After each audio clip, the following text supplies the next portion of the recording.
K Chandrasekhar రావు చేపట్టిన తెలంగాణ సాధన ఆమర నిరాహార దీక్ష నర్సంపేటలో దూరదర్శన్ రెడ్డి ఆధ్వర్యంలో ఘనంగా మద్దతు తెలిపారు. అమరవీరుల స్తూపం వద్ద కేసీఆర్ చిత్రపటానికి పాలాభిషేకం చేసి పార్టీ నేతలు కార్యకర్తలు పెద్ద సంఖ్యలో పాల్గొన్నారు.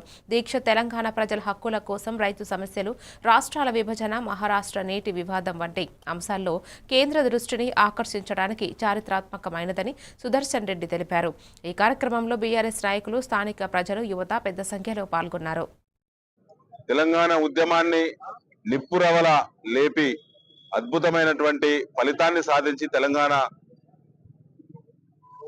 6-7 దశాబ్దాల ప్రజల యొక్క కళను సాకారం చేసి తెలంగాణ రాష్ట్రాన్ని సాధించినటువంటి తెలంగాణ స్వాప్నికుడు కేసీఆర్ గారు చేపట్టినటువంటి దీక్ష ప్రారంభ రోజున తెలంగాణ వచ్చుడో కేసీఆర్ వచ్చుడో రాష్ట్ర సాధన అయితే ఆగేది లేదని చెప్పి బరిదెగించి గీత గీసి కొట్లాడినటువంటి మహానేత కేసీఆర్ గారు ఈరోజు నవంబర్ 29, 2009 దీక్షకు పూని తెలంగాణ సమాజాన్ని ఏకం చేసి కులాలకు అతీతంగా, మతాలకు అతీతంగా, వయోభేదం లేకుండా 3 కోట్ల మంది ప్రజలను ఏకతాటిపైకి తీసుకొచ్చి ప్రతి గొంతు నుంచి జై తెలంగాణ నినాదాన్ని పెళ్ళుబెక్కినటువంటి మరి ఆ సందర్భంగా దేశమే ఇలా దిగివచ్చి కేసీఆర్ గారి 11 రోజుల దీక్ష సందర్భంగా డిసెంబర్ 9న తెలంగాణ రాష్ట్రాన్ని ప్రకటించింది.